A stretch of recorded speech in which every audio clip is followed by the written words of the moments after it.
Hello, how are you? I have to do this. This is ABC News Daily. They're gonna be oh 1, 2, 3. Oh, they'll go for like 50, really 15 minutes today. Can Basil the Tromas the dethrone a mask with cheap EV I don't know my English, man. Can be so. Okay, let's hear it. ABC Listen. Podcasts, radio, news, music, and more. Hi, Jules and Jez here, and it's the battle of the billionaires. Elon Musk's once firm grasp on the EV market seems to be crumbling as Tesla's sales slump. So, bring in Jeff Bezos. The Amazon founder wants to give Elon a run for his money, investing in an electric ute. Today, Giles Parkinson, founder and editor of Renew Economy and The Driven, on how it could be a game changer in the market. I'm Sam Hawley on Gadigal Land in Sydney. This is ABC News Daily.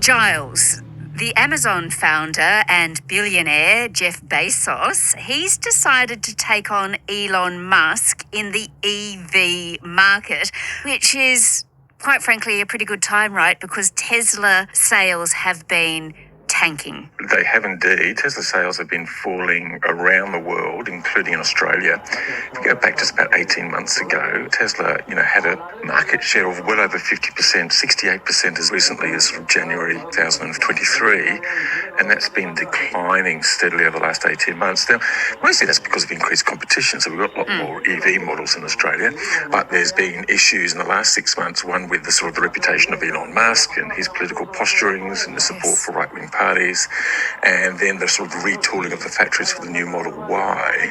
But this move by Jeff Bezos is quite fascinating. It's an electric ute called Slate. This is a slate. This slate seats 2 and can carry sheets of plywood. This slate seats 5. Which, ironically, is actually an anagram of Tesla. Oh, yes. Which is a delightful touch. Do you think they did that on purpose? I think they might have. Yes. Who knows? And look, it promises to deliver an electric ute, a low-cost, no-frills ute. We took out everything that wasn't a car. That means no fancy screen, colored lighting, cooled seats, self-driving, self-parking, automatic cup holders. Yes, that's a thing. But you can Look, add they're accessories. saying 27,000 US, which translates to about 43,000 Australian. So it's quite cheap relatively in the market because the EV trucks, or utes, as we like to call them, of course, are pretty expensive, aren't they, right now? Oh, they're hugely expensive. If you look in Australia, well, we basically don't have any options for fully electric utes in Australia. There's a couple of imported ones, the Ford Lightning, which is about $200,000. Wow. In the US, there's about 3 or 4 options, like Tesla's Cybertruck, which is from about 60,000 US to 100,000 US. The Ford Lightning, which is about a similar range, and the Rivian. So what Bezos is actually offering is less than half the price. Yeah. So that's going to be really interesting, and it's gotten 150,000 orders over the last 2 weeks since it was first unveiled, which shows the interest. Now, it's just a $50 deposit and it's fully refundable, so it doesn't really translate into sales. But look, that just shows the potential interest that's out there. Sure is. And the thing is, this Slate truck, it's pretty quirky, isn't it? Just tell me about the design of it. Well, it's pretty small, so think about that. In Australia, you see lots of utes around the place now, and they're usually dual cabs, so you can see 4 people or a family. This one's a single cab, so just 2 people. The tray is actually pretty small, just a little over half the size of, say, a Toyota Hilux, so it's not a big tray. And inside is just basically the bare minimum. There's not even any speakers for the sound system. There's no electric digital screen. There's wind-up windows. You can make them electric, but you've got to pay more. There's fabric seats. You can make them nicer, but you've got to pay more. But look, that's a really interesting concept. 'Cause if you think about cars that are sold now, kind of we try to sell people, car makers are trying to sell you as much as possible, and then they kind of take away a few things to make it sound a bit cheaper for those who can't quite make that price. What Bezos is doing is a bit of a rethink of, like, well, let's make a car really, really, really, really cheap, make it as basic as possible. And if people want to make it slightly better, then they can pay more and they can add an electric window and nicer seats and a screen and sound system. And also the thing is, you can turn this ute into an SUV. It's like Lego.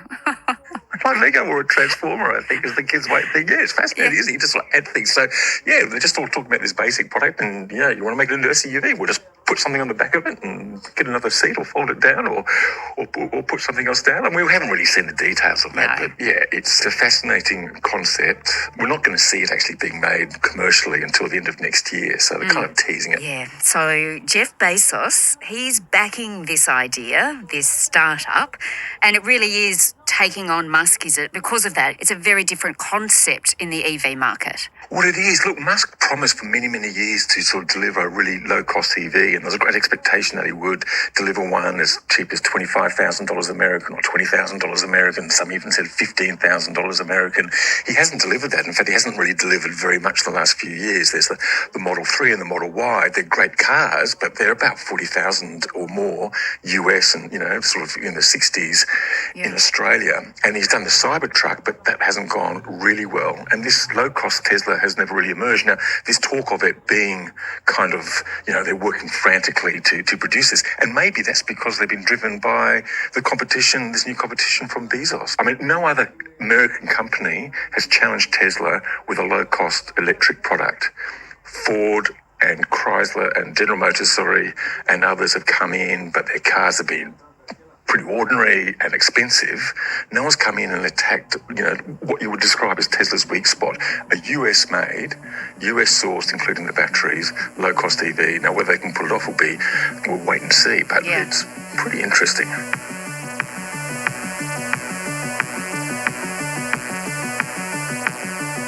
Okay, well, let's turn to Australia then. We don't know, of course, yet if this slate ute or slate truck will ever actually make it here, but we do love our utes, don't we? So an EV version, I would think, would be in pretty high demand. I think it would be in huge demand, but I'm not too sure we're going to go for a small ute. Now we just seem to be going into this we've gone into this sort of giganticism. We don't want just a ute now. We want a dual cab ute so we can put the whole family in it. Now, look, a lot of that has been driven by tax advantages. Tradies can go out and get a ute and get big tax advantages, and they can basically use it as the family car. So whether we go for a smaller one, I don't know. What Australia desperately needs is an electric ute, though. That's competitively priced. Yeah, and of course all those big utes that we see were largely thanks to Scott Morrison, of course. And back in 2019, he did make the point, didn't he, that perhaps EVs really wouldn't be able to do the job that the ute would do. They wouldn't be able to pull a trailer, was his words. It's not going to tow your trailer. It's not going to tow your boat. It's not going to get you out to your favourite camping spot with your family.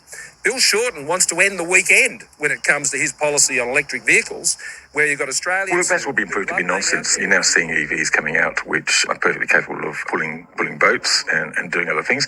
We have not yet seen electric utes, but we've seen some pretty solid electric cars, with pretty big batteries that can do all that. And I think there's been so many trips around Australia and so many people going on long-distance holidays and things that have sort of proven that. But you know what? I think we kid ourselves in Australia about how much we like to drive and how much we drive. There's actually some statistics that come out and shows that Australians, on average, drive a lot less than people in Europe and people in the US. Like on average, it's about 14,000 kilometres a year compared to 18,000 kilometres in Europe and over 20,000 in the US. So we've kind of convinced ourselves, because we go on a holiday once a year and we try to drive long distance, we convince ourselves that we do all these huge thousands of kilometres, but we don't. So we don't actually need such a big battery or maybe even such a big car. But I guess, consumers are always right.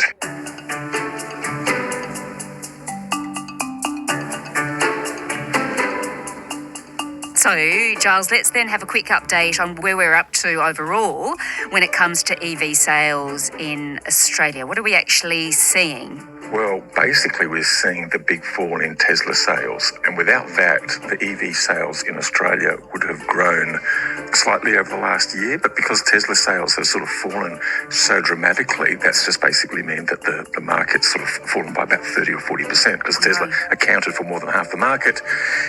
In April, in the month of April, they accounted for just 8% of the market. They only sold 500 vehicles. Now, there's a few reasons for that. There's not just the pushback against Musk or the waiting for the new Model Y, which is going to has started deliveries this month. There was also logistical issues, boats arriving or not arriving and things like that. So I don't expect that 8% to be repeated again, but it's going to be really interesting to see how the new Model Y goes. I imagine we'll get an initial burst. There'll be several thousand rolling out the door. What happens after that, we shall wait and see. We'd like to think that it would do well because that's important for the whole EV market. There is more competition, but not a lot of it. I mean, we calculated that there's now 100 electric vehicle models in Australia available for choice. That compares to just 7 years ago. Wow. Now, that's a big increase, but not a lot of them have taken up, got a lot of traction. Some of them have done okay for a short period of time, but there's only been a couple of others that have done really, really well. Look, part of it's because there's lots of new brands, particularly from China, and people are unfamiliar with them, and maybe they're sort of hesitant about, a brand they've never heard of. Perhaps they'd be, more comfortable with a legacy brand that's gone electric, but the legacy brands aren't in the big rush to offer a lot of affordable electric vehicles yet. Yeah, they're just a bit too expensive for a lot of people still. But we do have this newly re-elected, of course, Labor government that supports EVs. So what should we expect? What will it be doing to encourage EV sales?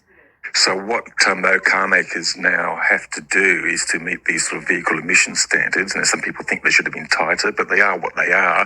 They are going to force anyway a lot of those car companies who are not doing very much in EVs to try and get lower polluting cars out the door. Now, some of them will try hybrids, but that won't be enough for some of them. Some of them are going to have to come up with electric cars, and they're going to have to sell those electric cars. I think you're going to see more brands coming out. I think you're going to see more lower cost EVs coming out. I think there's going to be a big rush of new models in the second half of the year and into next year.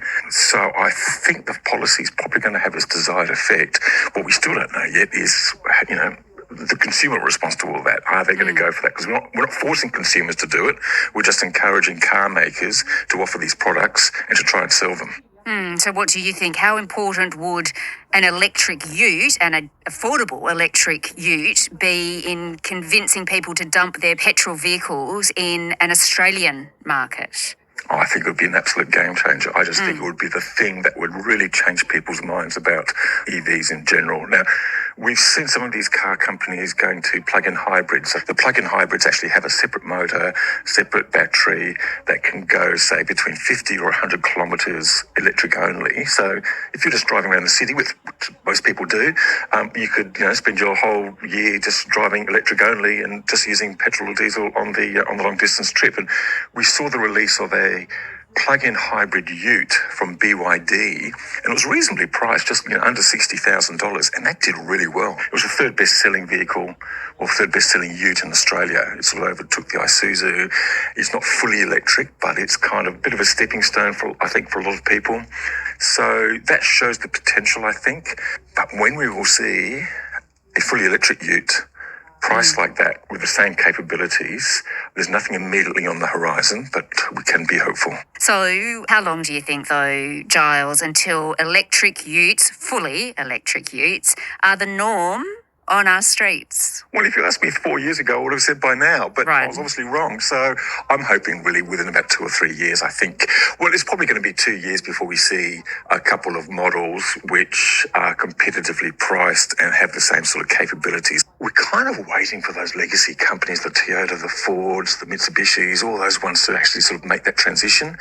They don't seem that enthusiastic, so maybe we need sort of consumers to sort of go, hey guys, we actually want electric.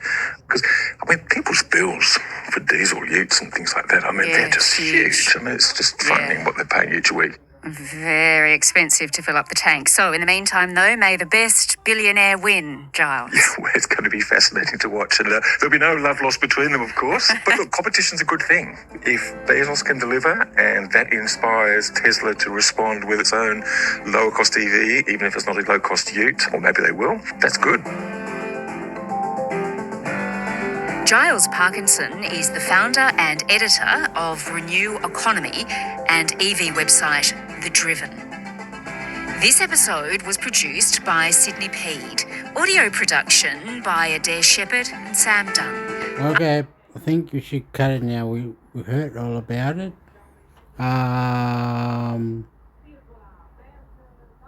Wait up, got the thing going. EV is got EVs.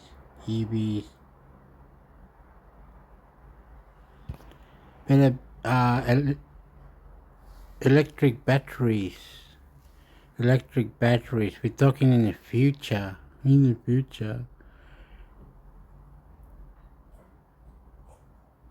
Okay.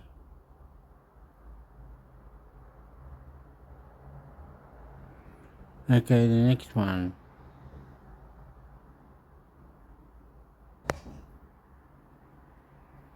ABC Listen. Podcasts, radio, news, music, and more. Who's really shifting the dial in Australia right now? The ones who get deals done. They understand the system.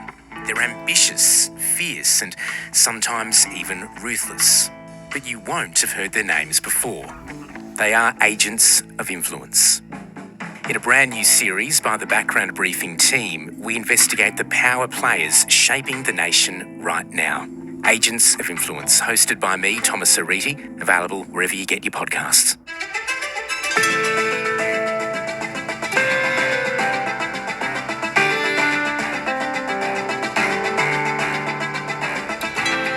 It was a decision driven by spite for Sydney man Peter Anderson.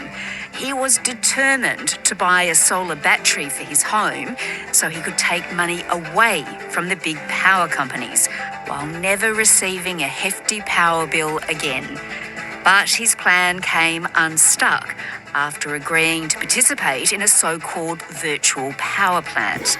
Today, energy reporter Dan Mercer on Peter's dilemma, how giving back to the grid really works and whether it's worth it. I'm Sam Hawley on Gadigal land in Sydney. This is ABC News Daily.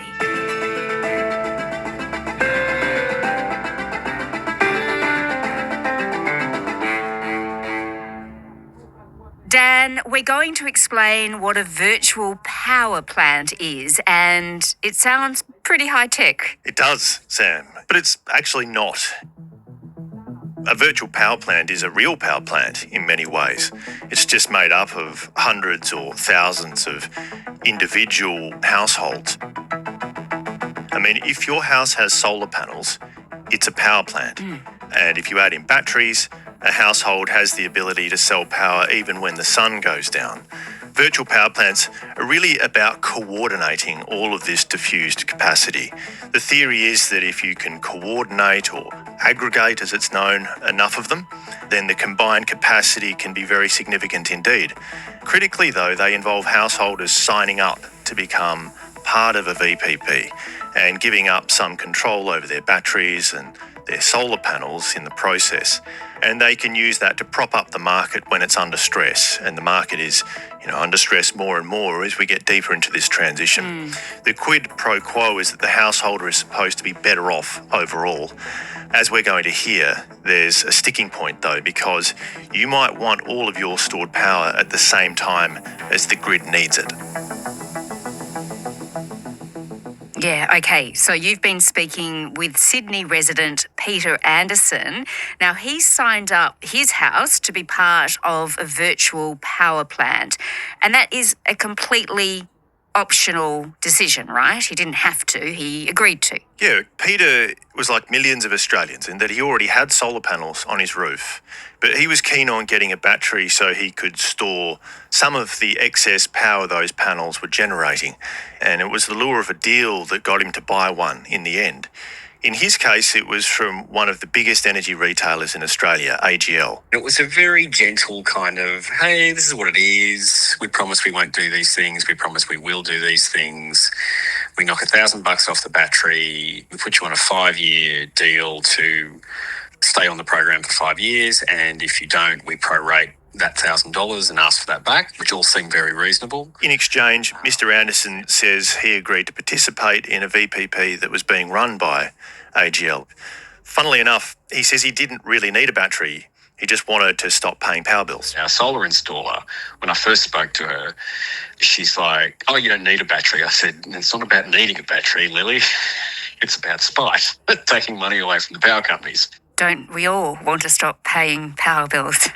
All right. It's the dream. It is. So for a while, for Mr. Anderson, it was fantastic. He got this $1,000 off a battery and he didn't notice anything for ages. Yeah, that's right, Sam. Peter told me that in the first year after joining the scheme and getting the battery, he barely noticed the thing.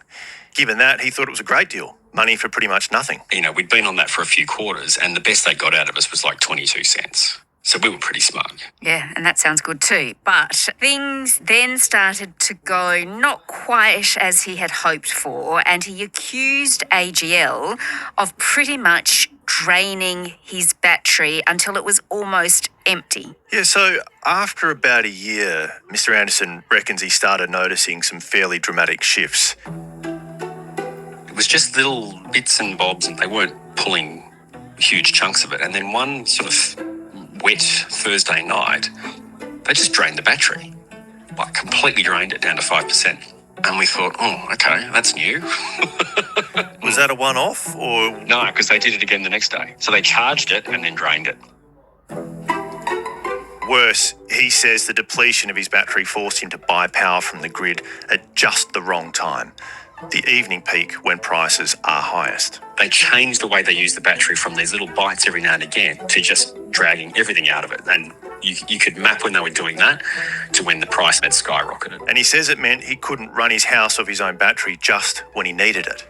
This is an obvious misuse of the virtual power plant solution where they're draining the battery to service other clients and you're left in the lurch. There's a side note to this too, Sam. Peter reckons AGL placed him without proper warning on a type of complicated dynamic charge called a demand tariff. Under a demand tariff, consumers are charged according to their single greatest half-hourly period of electricity use from the grid across an entire month. They're supposed to discourage people from using lots of power in the peak, but a lot of people hate them.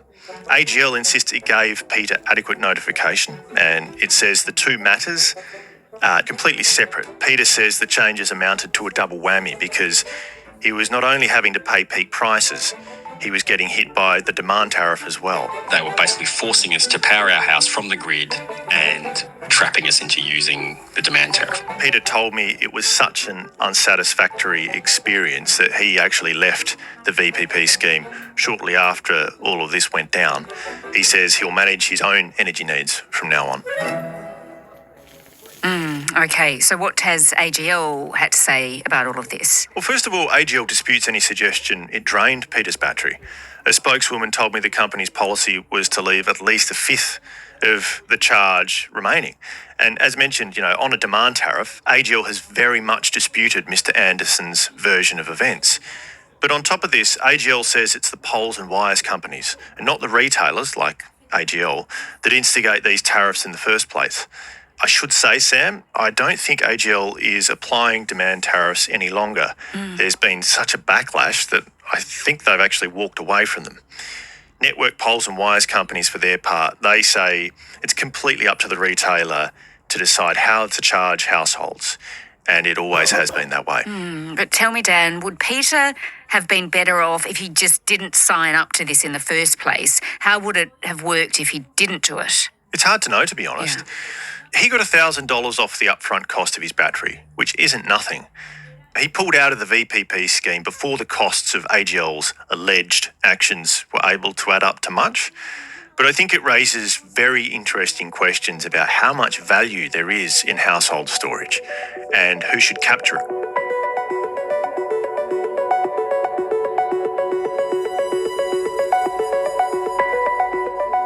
All right, well, Dan, governments and energy companies are really working on storing renewable energy at a very large scale.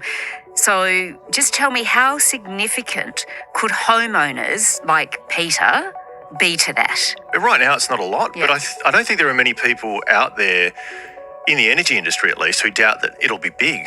Just take a look at the number of households with solar. About 1 in 3 has an installation. Now, fewer than 1 in 10 of those has a battery. But that will change because, the cost of batteries is going to come down. Governments will throw more money at them in the form of subsidies, and, the technology will mature. The Australian Energy Market Operator expects VPPs to become a big part of the energy mix over the coming decade.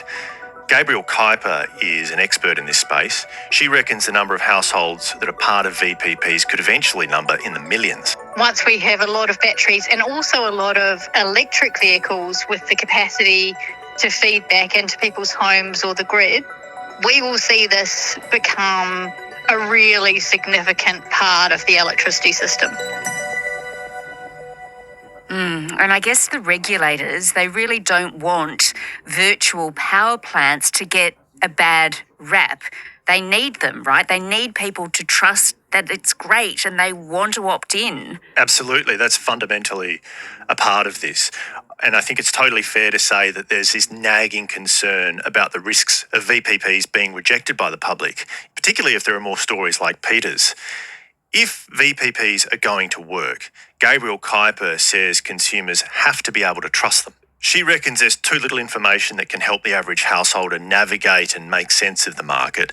And she's worried consumers could end up missing out on many of the benefits of their own investments, which can be substantial. The risk is that the aggregators earn a very high proportion of the profits from household and businesses' energy technologies, particularly batteries, and households and businesses don't end up with good value from participating in those VPPs. It goes to a fundamental point, I think, which is that householders are going to want to be properly rewarded if their gear is going to be used to help the grid.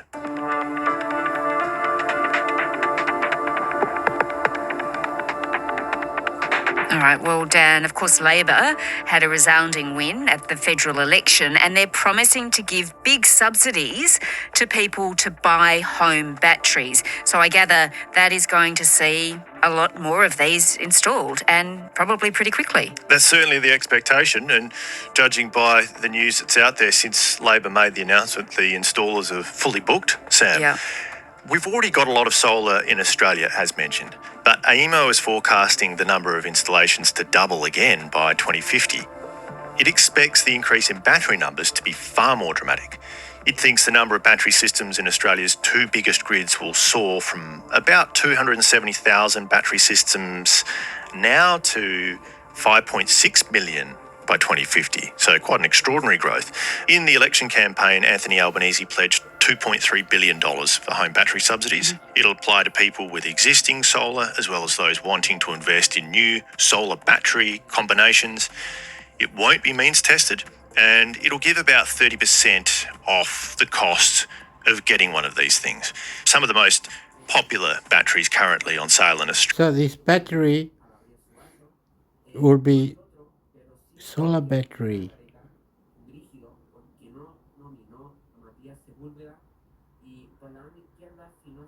Anyway, couldn't you just have a normal battery and just charge it and turn off the electricity and turn it on just to charge the battery? Anyway, that sounds ridiculous. They're taking our money away. What's this? Stop it. I'm going to look for that.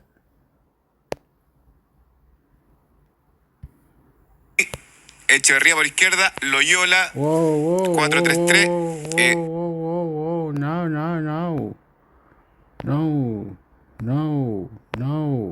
no. None of them. New tab.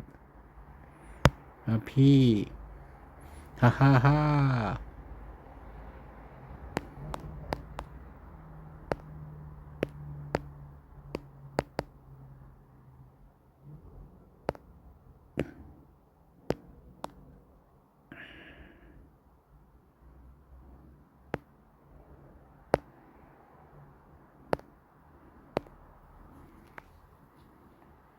What are they saying about that? The future energy Australian government, what are they saying about that?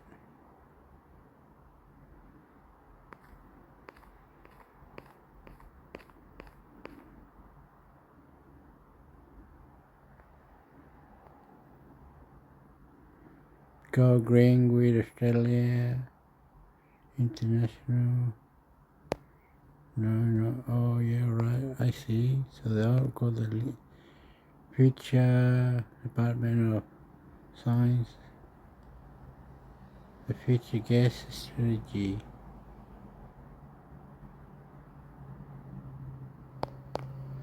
I'm going for that.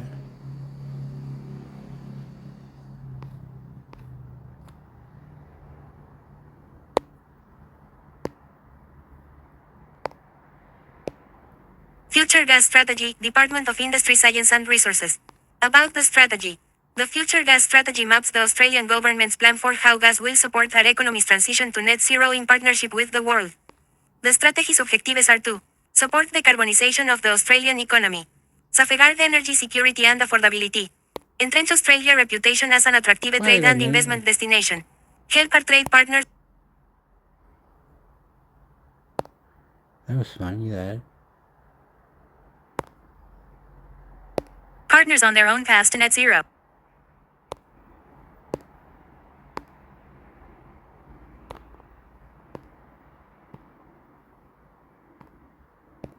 Future Gas Strategy, Department of Industry, Science and Resources. About the strategy. The Future Gas Strategy maps the Australian government's plan for how gas will support our economy's transition to net zero in partnership with the world. The strategy's objectives are to support decarbonisation of the Australian economy, safeguard energy security and affordability, entrench Australia's reputation as an attractive trade and investment destination, help our trade partners on their own paths to net zero. This strategy is supported by the Future Gas Strategy Analytical Report, which provides the Australian government's assessment of the latest available evidence. Oh, that idiot. Not an idiot. Get out.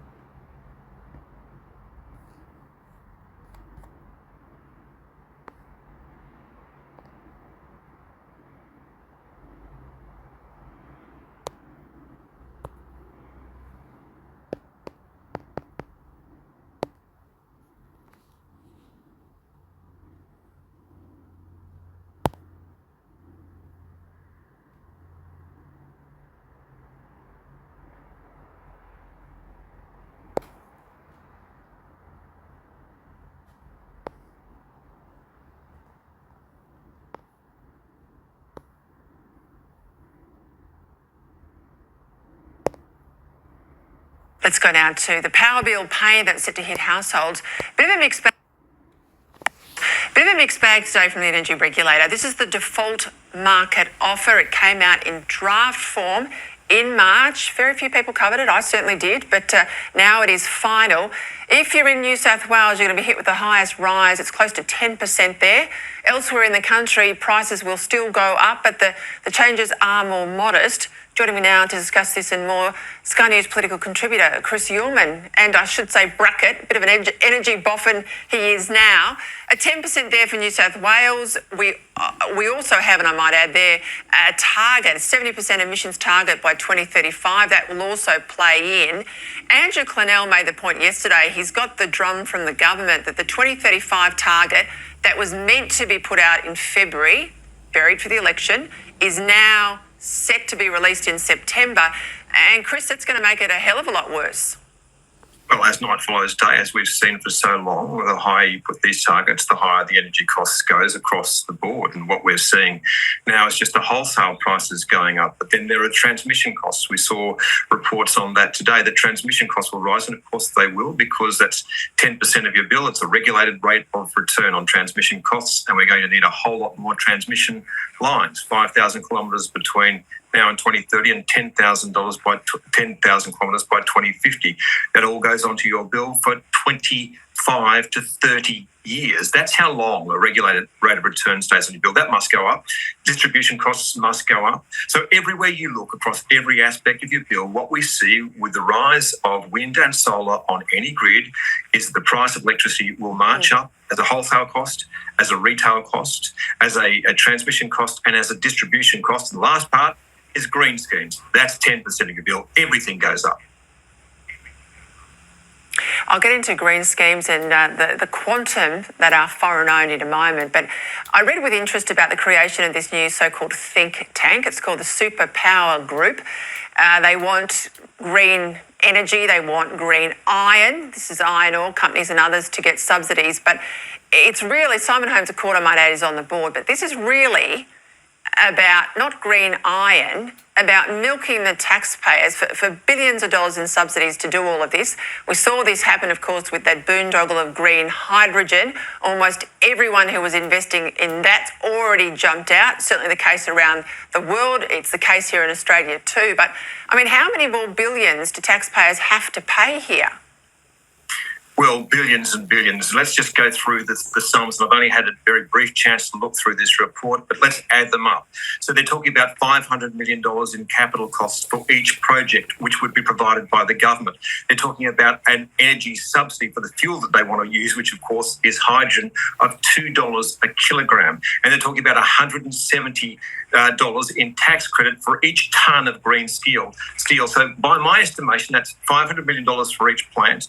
That's $280 of taxpayer input, because it's around about 55 kilograms of hydrogen you're going to need to subsidise. So $280 Australian for every tonne, every metric tonne of green steel produced. This stuff is preposterous. And by the way, to underline how preposterous it is, it says that it needs to be connected to the grid, because when there's a lull in wind or sunshine, it will need a backup. Well, guess what? What's the grid going to be running on? It's going to be running on wind and sunshine, so none of this adds up. No, and of course we all went down the path of green hydrogen. We all said it wouldn't work, but the billions were thrown at it, proven that it doesn't work, so now we're going down the path of green iron. When that's proven not to work, there'll be some other boondoggle thrown out there. And all the while, Chris, we've got gas, which we know is lower in emissions than coal. I mean, I still like coal, but gas is lower in emissions. It's the terrific transition fuel that the rest of the world's into, but we're not into here, despite having all these reserves in the ground. Another report today, the Australian energy producers say that around the world they're putting money into gas at double the rate of investment than we're seeing here in Australia. How does that make sense?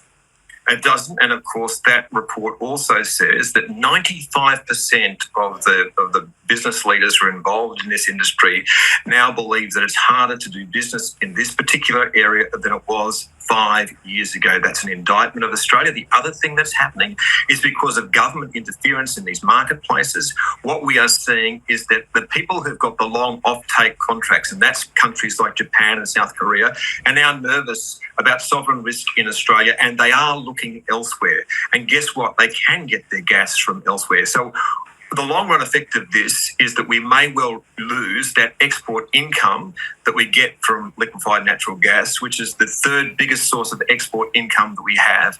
And of course, people want to get rid of our coal exports, which is the second biggest source of income that we have. And there's a circle drawn around iron ore at the moment as well, which is the first biggest source of export income we have. We're not going to be a green energy superpower. We are an energy superpower. We are going to be no kind of power at all in the future. And of course, the rest of the world are waking up to this. You know, New Zealand, Thursday and Friday made an announcement that they've since followed up. They're very determined to junk net zero. They're going heavily into gas exploration, gas mining. Here in Australia, we're shutting up shop. We've got lawfare shutting down gas projects, not opening up those projects. I can't see how the coalition, it won't happen right now. Right now they're fighting about nuclear. But when these 2035 targets come out and they're due in September, says Andrew Clennell, and they will include for the first time really heavy cuts into agriculture, I can't see how the coalition's going to avoid a debate about whether or not they should throw away the Scott Morrison pledge on net zero. I mean, this is the looming fight of 2025. But it's as simple as this, Peter, and you pointed out across the Tasman, and I know that we've been through these figures before, but let's go through them again. We know the United States is not doing net zero because Donald Trump has pulled out of the Paris Accord and his catchcry is drill, baby, drill. So no net zero there. China has never been signed up to net zero. It burns 58% of the world's coal. Russia treats these targets as a joke. India does not abide by the targets that have been set and has no intention of reaching net zero. So that's 60% of the world's emissions. What does Australia think it's doing? It's one of the few countries on earth that is actually signed up to this target. And even now, people who are pushing for big change when it comes to trying to do something about climate, like the Tony Blair's Institute for Global Affairs and like the guy that used to advise John Kerry, are saying that none of these targets are actually achievable and we have to think about doing something else. This shouldn't be a hard argument to make. I don't know why the Liberal Party has made such a meal of it. I don't know either. And of course, on Friday, you've got Donald Trump. You mentioned him just a moment ago. We mentioned Donald Trump and the executive orders he signed. This is about accelerating nuclear. They include an overhaul of the nuclear regulator in the United States. They want to fast-track new nuclear licences.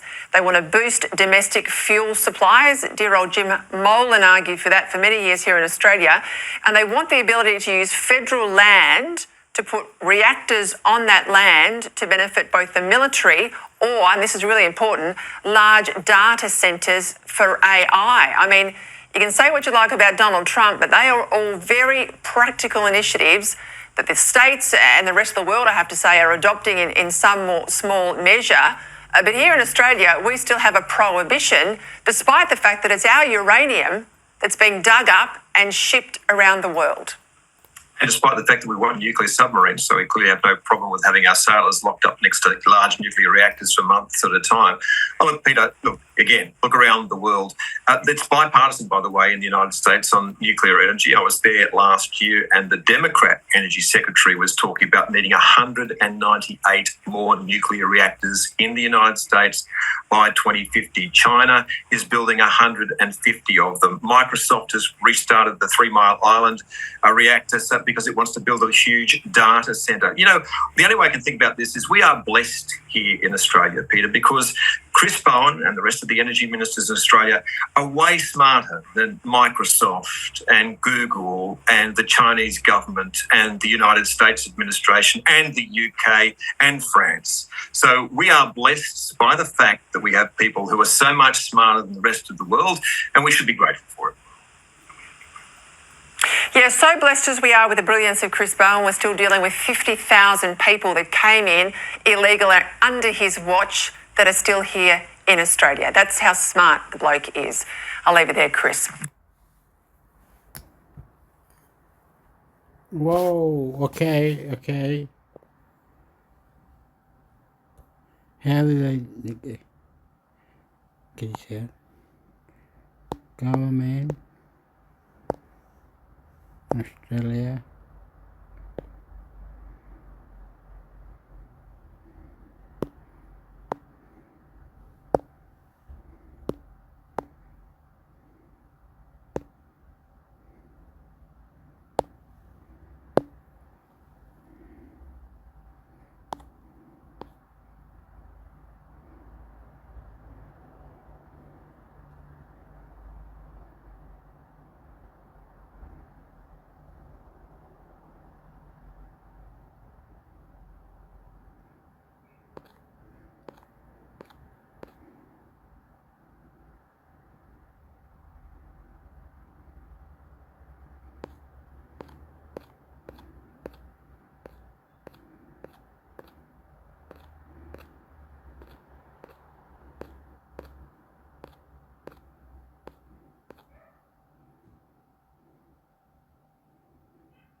What is like going to talk about?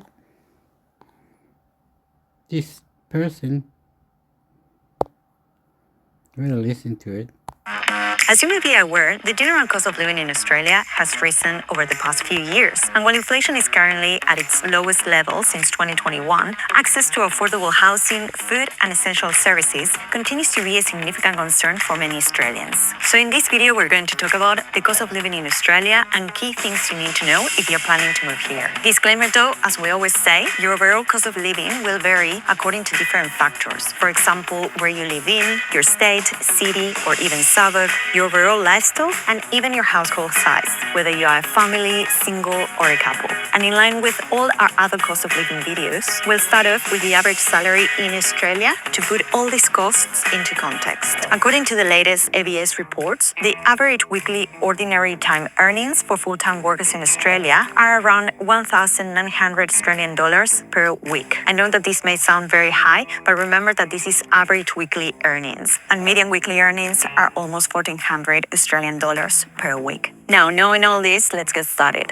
When it comes to grocery shopping and buying food and your essential items, according to the latest reports, the average Australian household, which is comprised of 2 to 3 people, spends between 800 and 1,200 Australian dollars on grocery bills per month. And an interesting fact is that those living in New South Wales have the highest spending on groceries at 212 Australian dollars per week, whereas people in South Australia spend the least, with an average weekly grocery bill of 186 Australian dollars. In my case, I live with my partner. We're a 2-person household, and we spend around 700 to 800 per month on grocery bills. Now, if you're moving to Australia, something that I always recommend doing in order to estimate your grocery bill per month, especially if you're outside Australia, is to jump on the Coles or Woolworths websites. These are the major Australian supermarket chains, and you can create your own cart by selecting the items you usually buy. This way, you can have a better understanding of how much you will be spending. Now, if the case is that you're already here in Australia and you want to save on grocery bills, something that you can do, and again, this is obvious advice, you can cook at home,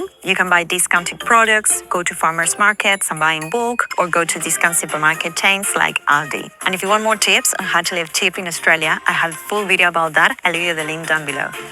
Now, in terms of housing costs, and probably this is what most of you are interested in, according to the latest data, the median weekly rent for a house across Australian capital cities is around 650 Australian dollars, and the median rent for a unit in capital cities is 630. Now, when it comes to regional and more remote areas, the median rent for a house is around 550 per week, and for a unit, 480 per week. As we always say though, rental costs will vary according to where you live, including your state, suburb, and type of property. Remember that the closer you live to the city or the beach, the more expensive rent will be. And something else that you may want to know is that when you're looking for rental properties here in Australia, rent prices are given per week, but you may pay rent per fortnight or monthly. This will depend on your landlord or real estate agency. And another interesting fact is that Sydney today is the most expensive Australian city when it comes to rental costs, with the median rent being 750 Australian dollars per week, whereas Hobart in Tasmania is the least expensive capital city, with the median rent for a house sitting at 540 per week. Now, a low-cost housing option, if you're looking to save money on rent, is to live in shared accommodation. This means sharing a house with other people. And an amazing website to find shared accommodation is flatmates.com.au. You can also check Facebook groups for this. And another low-cost option is to move to areas that are further from the city,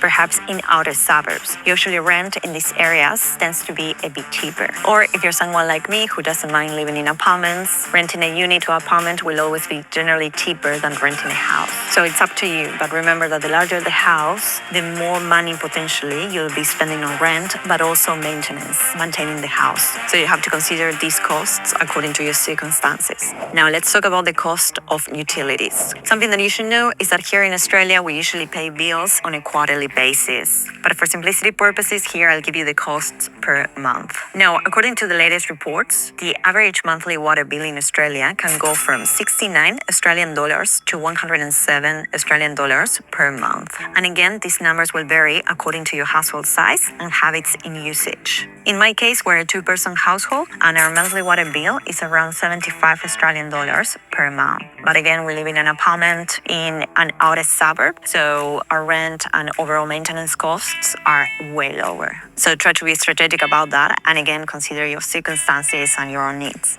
Now, in terms of electricity costs, according to the latest data, the average Australian household spends around 125 Australian dollars on power bills per month. However, other reports found that for families with children, this number can actually go up to $190 or even more per month. Now, in my case, again, we're a two-person household living in an apartment, and we spend between 124 and 271 Australian dollars per quarter, which is around 41 to 90 Australian dollars per month. Now, in terms of gas bills, the latest reports found that the average monthly costs for gas in Australia are between 66 and 150 Australian dollars. But of course, these costs will vary according to household size and even the state you live in. For example, colder states like Tasmania, Victoria, or South Australia may have a larger gas bill than northern states. Now, in terms of internet costs, like Wi-Fi, the average Australian household spends around 75 Australian dollars per month, which is consistent with what I currently pay, which is around 79 Australian dollars per month. And this is a fixed rate, meaning that it's not impacted by your usage or by the amount of people living in your household. Now, something that I recommend doing if you want to save on your internet bills is to use your mobile data and hotspot it. This way you don't have to pay for Wi-Fi. Having said that, if you work from home and you want a reliable internet connection, paying for Wi-Fi, of course, is necessary. But otherwise, if you're out of home all the time, you work in an office or somewhere else, sometimes the most affordable option is to just use internet from your phone. This way you don't have to pay for Wi-Fi bills. Now, in terms of mobile phone costs, according to the latest reports by Cancer Blue, the average monthly phone bill in Australia is 78 Australian dollars. But this is generally for mobile phone plans when you're paying for both the phone and the service. However, if you're on a SIM-only plan, you already own the phone and you just need the service. And reports show that the average phone bill for this is around 42 Australian dollars. But these costs may vary according to your telco provider and the amount of data you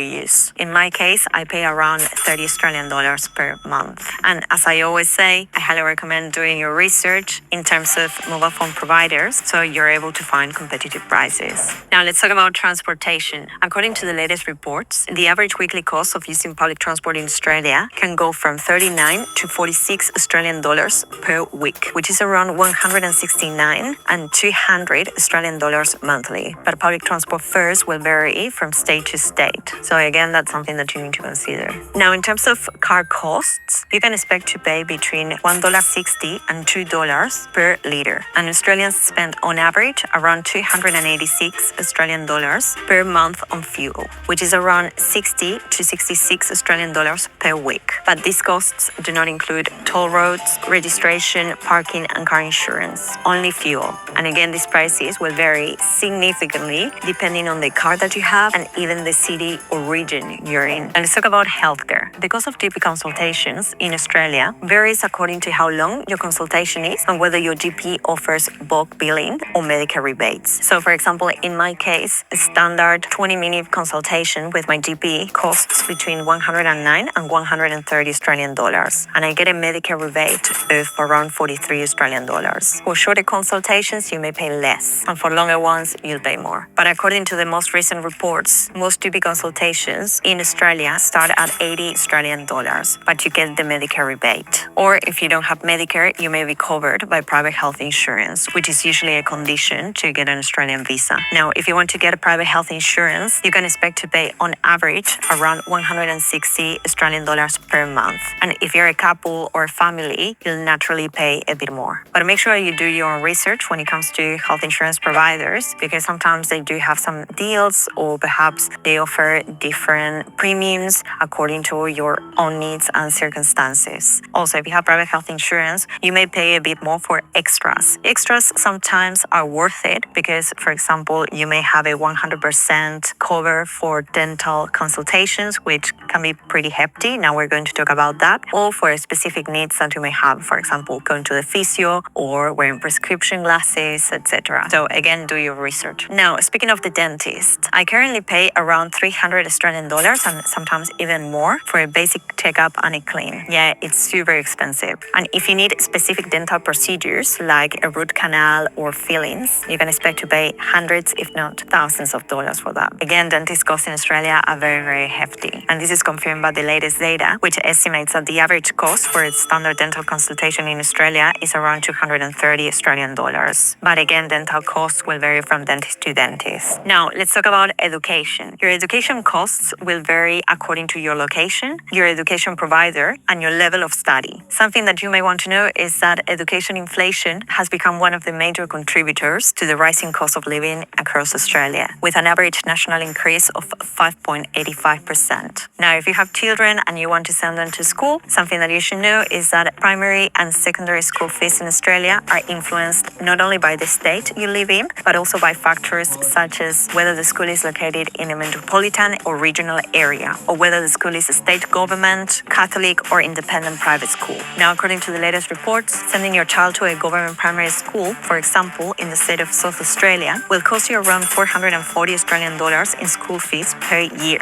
and between 20k and 40k per year if you send them to an independent private school. To this, you also need to consider extra costs, such as uniforms, electronic devices, for example, an iPad or a computer, transport, and general school activities, which can amount to over 7k per year. Now, if you want the bigger picture, a report by Future Investment Group notes that over the period of 13 years of schooling, the average cost of education in Australia, including tuition fees and ancillary costs, can go from 80k to 300k depending on the type of school and area, with government public schools or those located in regional areas being generally more affordable than Catholic or independent schools, or those located in major cities. Now, if you want to know more about the school system in Australia, I have a full video about that. Leave you a link down below. Now, let's talk about childcare fees. According to the latest reports, average childcare fees in Australia go between 70 and 300 Australian dollars per day. But again, this will depend on the state or area you live in. Regardless of this, it's insane how expensive it is. And this is one of the reasons as well why the Australian government is looking to implement subsidies and policies that make childcare more affordable for Australian families. Now, for those of you who are interested in taking a TAFE or VET course, for example, the Certificate 4 or a diploma, tuition fees generally start at 7k per semester, and they can go up to 40k per year or more, depending on the discipline. But again, these costs will vary and will be different according to the state you live in, according to the institution that you're enrolling in, but also whether you're an international student or a local student. International students tend to pay significantly more. Now, when it comes to university degrees,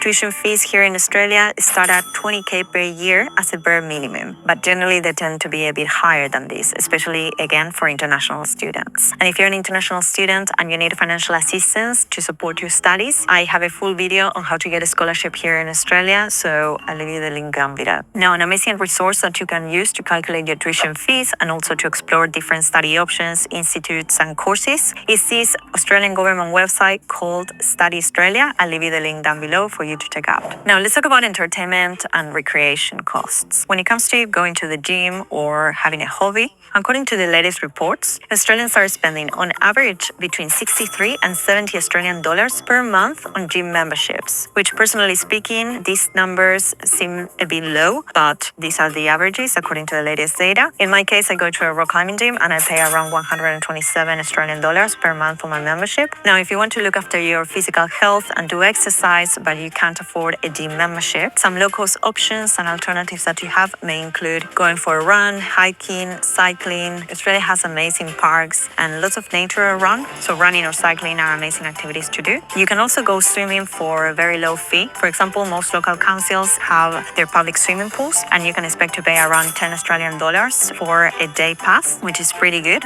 And if you want to take your kid, for example, to to swimming lessons, which is one of the most common extracurricular activities for children here, you can expect to pay around 40 to 50 Australian dollars per fortnight. So again, it all depends on the kind of activity you're interested in doing, and there are always low-cost options for you to explore. Now, in terms of entertainment, if you want to go to the movies, for example, movie tickets are currently at around 23 Australian dollars. And if you become a member of that cinema, which is what I usually do, you may get some perks and discounts. So make use of that. Now, when it comes to eating out, a cheap meal, for example, for lunch at a food court may cost you between 12 and 25 Australian dollars, and dinner at a nice restaurant around 50 Australian dollars per person. And for high-end restaurants, meals typically cost about 100 Australian dollars. Now, other extra costs that you may want to consider include, for example, going to the hairdresser. If you go to a fancy hair salon, haircuts usually start at 100 Australian dollars, and the more experienced your stylist is, or the longer the hair, the more expensive the service will be. So I usually pay around 150 Australian dollars for a haircut, which in my opinion is a lot, but it's the way it is. And if you have short hair or you go to the barber shop, prices currently start at 50 Australian dollars. But again, this will depend on the hairdresser and the location. Now, in terms of buying clothing and homeware, prices will vary again according to where you shop. You may pay 100 Australian dollars for a pair of jeans from a well-known brand, but if you go to Kmart or an op shop, which is a second-hand store, you may pay 20 or 30 Australian dollars. And the same goes for furniture and appliances. Popular stores for this kind of items include Harvey Norman, IKEA, Big W, Kmart, Davey Hi-Fi, etc. And for everything that's home maintenance or construction, Bunnings is one of the most popular stores as well. Now, if you want to watch more videos on what it's like to live here in Australia, I highly recommend watching this and this. If you like this video, please like and subscribe to keep supporting the channel so I can keep bringing more content for you. Thanks for watching, and I'll see you next time. Bye. Wow. La Senora, that's a lady, tells you about Australia. Oh, mira, what about, I want to put it on. This goes 10 hours. Around 10 hours, down, down, down, down, down, down, down, down, down, bum, bum, bum, bum, bum, bum. Bum bum ba bum ba bum bum ba bum bum bum bum bum. You sing again, Rudy, Rudy, Rudy, Rudy, Ruda, Rudy, Rudy, Rudy, Rudy, Rudy. Big dinner on Sydney's house fire.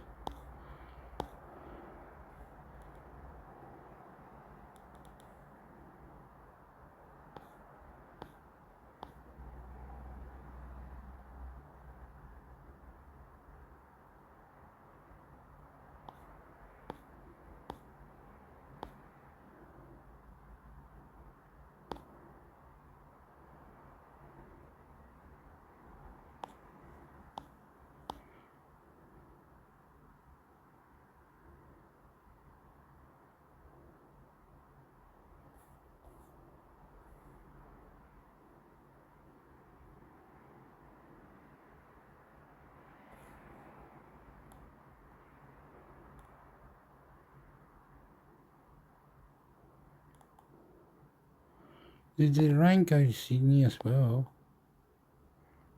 Hey, mate. It's not gonna... Mate.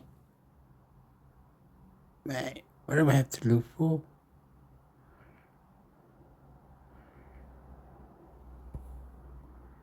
Okay, go. South Australia has been battered by a monster storm which is leaving behind significant damage right across the state.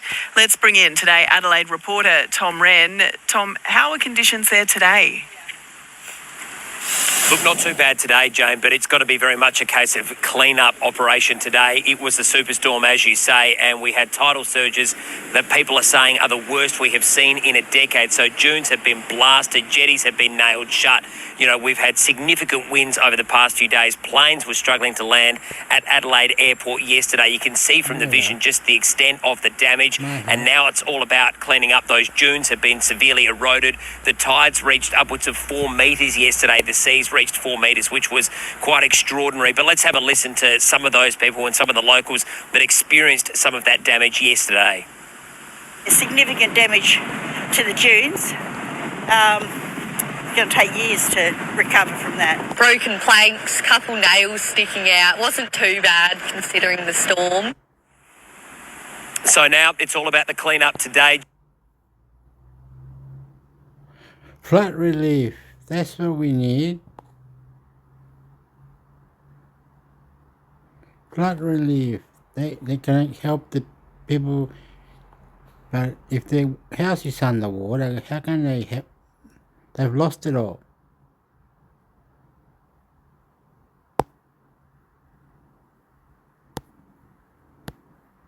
Thousands of dollars in flood relief is being promised to communities across the state devastated by the disaster. The Prime Minister and Premier have vowed to provide prompt support as they visited the hard-hit mid-north coast. Floodwaters had receded, so the politicians rolled in. Good to see you here. The Prime Minister and the Premier teaming up in Wauchope to meet emergency crews after the busiest week of their lives. Flood rescue, how many have come out of here? 36? 36 in 24 hours. 36. They had separate itineraries. The Prime Minister starting in Port Macquarie.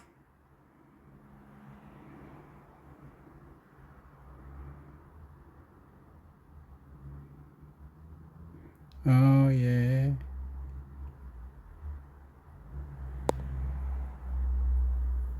Thousands of dollars in flood relief is being promised to communities Sorry, across Dad. the state. You're naughty. You're naughty. You're naughty. Very naughty.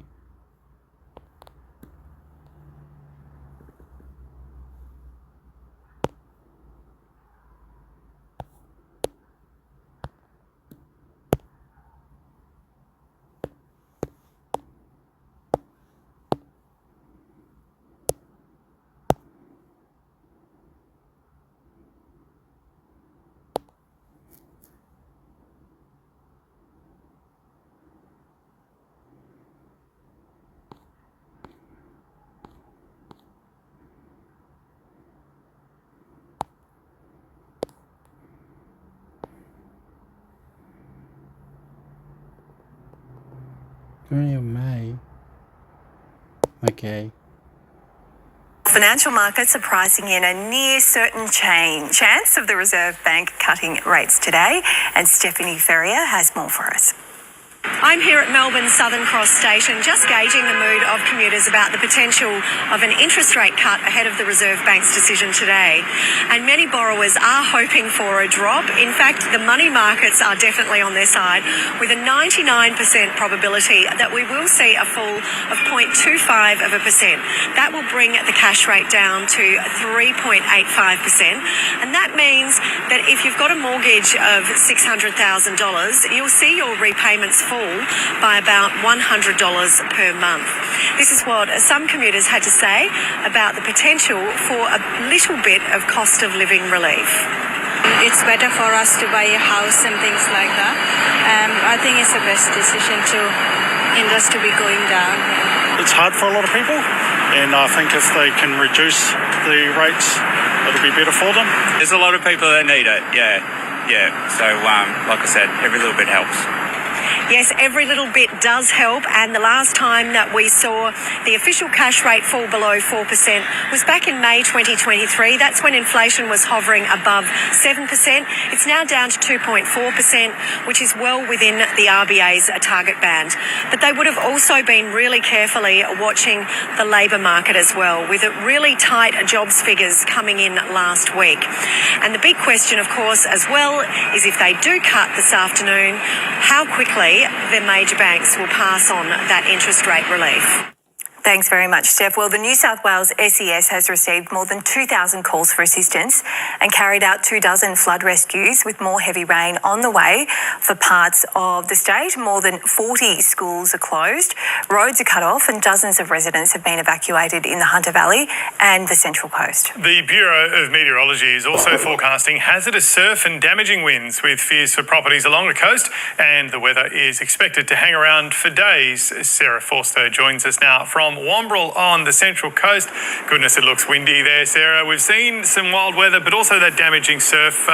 What are things like where you are now? You're absolutely right, James. The powerful surf and the damaging surf is the main concern on Wombrel Beach here on the Central Coast. Also a little bit further north at North Entrance, also on the Central Coast, where there are more than 50 beachfront homes that have been experiencing problems related to coastal erosion for quite some time. But because the powerful swell is so big, the waves are hitting really hard and expected to continue to do so between now and Friday morning. Residents are waiting really nervously. I've spoken to one homeowner here on the beach this morning, and he indicated that he's scared. He doesn't know what's going to happen to his home, but he's also a bit frustrated too, because there has been quite a lot of talk about what action could be taken to save homes on Wombrel Beach, but not much action. I think one home was looked at over the weekend and some rock bags were put down, but that's about all. So it's a nervous watch and wait on the Central Coast. As far as the rain goes, that has moved further north, and the area between Newcastle up to Kempsey is the area of concern today, James, where the heavy rain is just continuing. To give you an idea, Taree received 270 mils from 9 o'clock yesterday morning, so huge amounts of rainfall. Lots of schools are closed today because of the dangerous conditions, and some evacuation orders were issued through the night for parts of Bulahdelah, Patterson and Dungob, with the SES and police door knocking through the night. So we are watching and waiting to see what this weather system will bring over the next few hours and indeed the next few days. Here's the SES Chief Superintendent Dallas Burns with a bit of an update for us. That mid-north coast area has already received significant rainfall over the last couple of days, and the forecast is for that to continue over the next couple of days and next 72 hours. So that area, Port Macquarie, basically Coffs Harbour through to Central Coast, we're going to see continued rainfall in those areas with localised falls of up to 100 millimetres in 24 hours and possibly higher. And so residents in those affected areas all told to heed the advice of emergency authorities, and of course that message, as always, when there is a flooded road, not to drive into it. There have been many calls and rescues so far, and the SES is hoping not to have to respond to any more situations where people have got themselves into an emergency. Yeah, that is very good advice. All right, Sarah, thank you for that. Let's head over to Emma for the rest of the day's news. Thank you. US President Donald Trump says Russia and Ukraine will immediately start ceasefire negotiations after his 2-hour-long phone call with his Russian counterpart. Vladimir Putin says the call was informative and useful, but added his country's position is clear and what he calls the root causes of war must be addressed. So hopefully we did something. We also spoke to the heads of most of the European nations, and we're trying to get that whole thing wrapped up. The Nationals are considering walking away from the coalition if the Liberals won't commit to key policies. The forced divestiture of supermarkets, nuclear power and a regional future fund have emerged as key sticking points between the parties as they negotiate the coalition agreement. We've had 2 catastrophic losses at a federal level. At a number of state levels, state divisions, those particular parties are dysfunctional. So we need to make sure that the beliefs and values of the Liberal Party are fit for purpose for the 21st century. A Perth obstetrician charged with manslaughter over a fatal crash in February has been hit with further charges. Police allege Reece Bellinge was speeding and had a blood alcohol level of 0.183 when he hit a rideshare car, killing 24-year-old Elizabeth Pearce in the Perth suburb of Dalkeith. The 4 fresh charges relate to driving offences from the Sunday night before the crash. The UK and European Union have announced a series of new deals aimed at resetting their relationship post-Brexit. The agreement covers defence, food and fishing, and the UK Prime Minister Keir Starmer says it signals a new era in relations. British travellers will also be allowed to use faster e-gates at EU airports. Heavyweights from the International Olympic Committee, including outgoing boss Thomas Bach, will meet in Brisbane today for an update on the 2032 Games. It'll be the first meeting in Australia between Brisbane planning officials and the Coordination Commission. IOC delegates are also expected to be given site visits while in Queensland. CCTV footage has been released following the theft of a life-sized fiberglass cow in Melbourne's west. Betsy, who's worth about $3,500, was taken from a business in Truganina in the early hours of April the 27th. The three masked offenders hoofing it from the scene in a silver VE Commodore. Shit. Okay. Is there anything else? No. Would be this one. Go here. Get it out.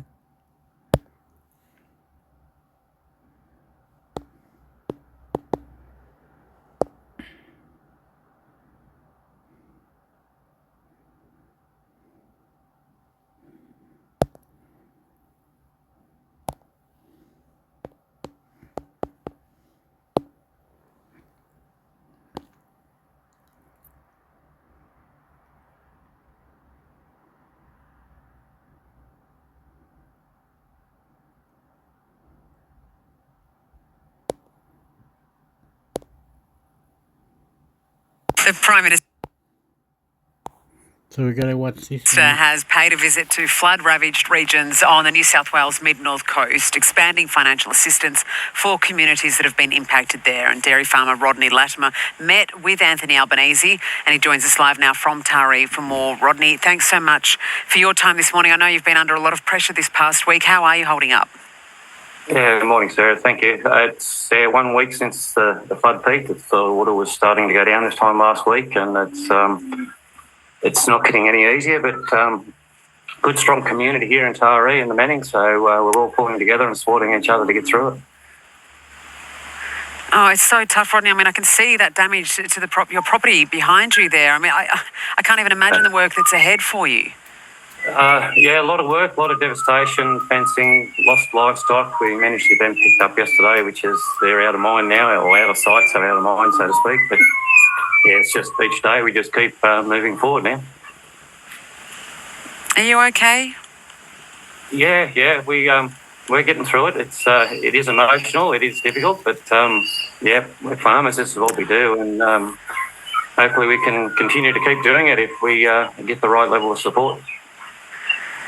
I'm always in awe of the incredible resilience of members of your community, Rodney. You're one of them. You know, you've been through so much, and you front up and you talk to us and you let us know how you're doing. And I know the Prime Minister was touring the region yesterday. You had a chat with him. He's promised one-off payments of $1,000 to those significantly impacted. Is that enough?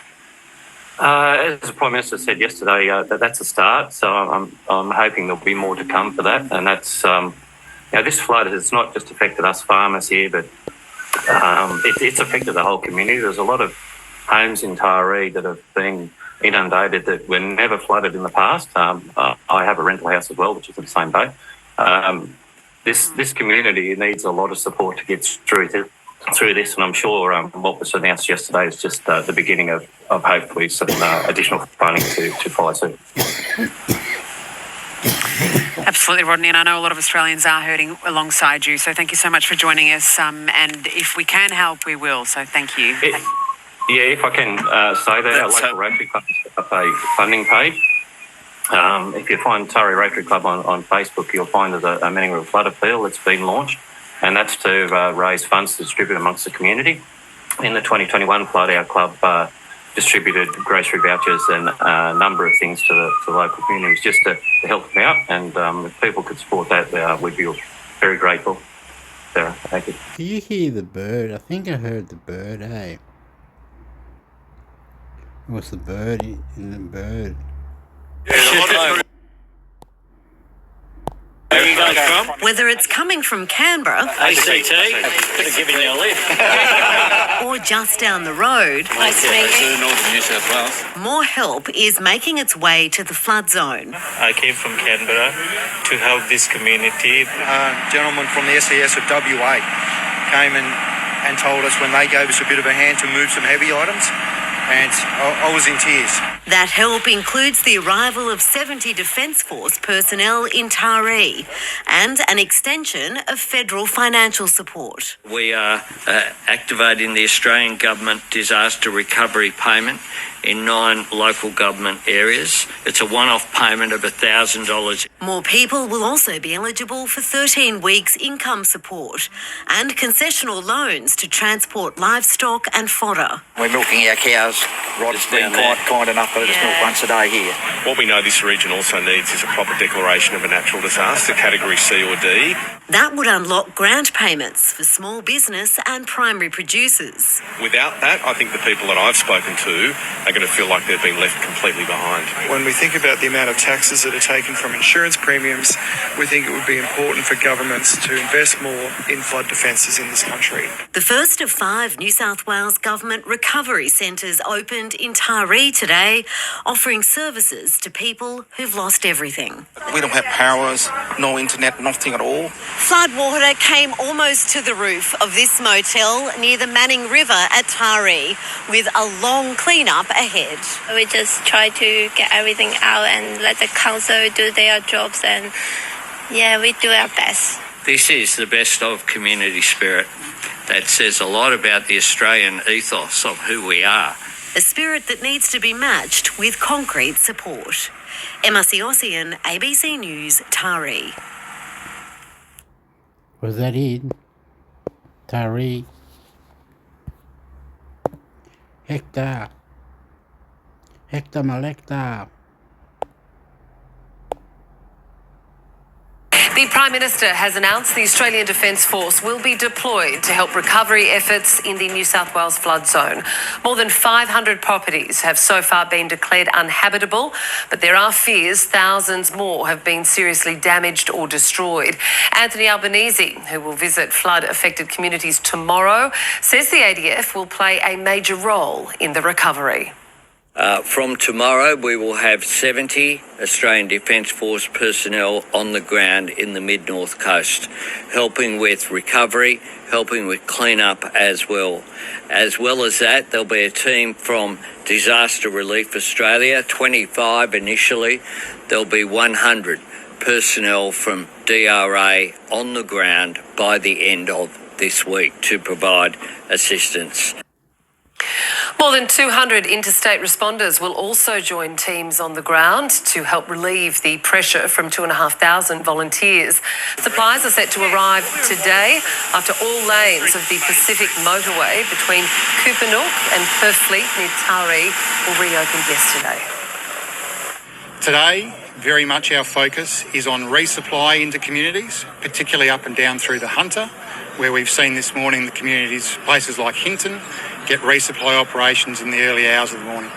That will continue, and for people that need support, we ask you to call 132 500, because if we don't know about it, we can't help you. Reporter Chloe Shemicki has been talking to flood-affected residents in Port Macquarie. Well, thousands of people are still isolated this morning, days after the weather cleared. But we are hearing recovery centres are coming online in the worst hit communities. Taree will be the first to see a recovery centre open tomorrow. And that community will be followed by Port Macquarie, Kempsey, Maxville and Maitland. Now, these recovery centres will be able to provide new documents, replace documents that have been lost in floodwaters, legal assistance, insurance support and help with claims too, as well as mental health support. We're hearing of the mental health toll on people who have lost everything, particularly around Taree, multi-generational farmers who have been reduced to just one paddock in some cases, considering whether they need to walk away from it all. And speaking about those isolated communities across the water here at Port Macquarie's North Shore, we were there yesterday, so they were cut off for days since last Wednesday due to the ferries being out, including this one behind me, which cable snapped during the peak of this flood.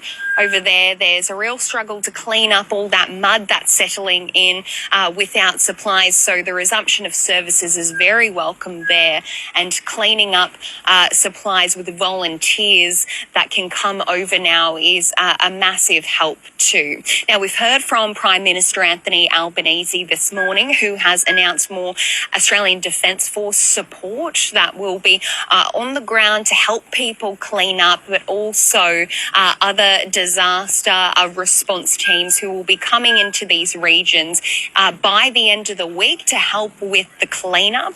And the PM himself will be visiting the mid-north coast from tomorrow.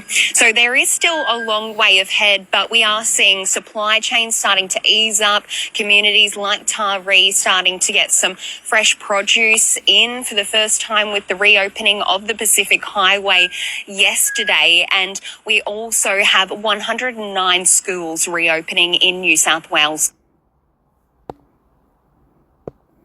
All right, that's the end.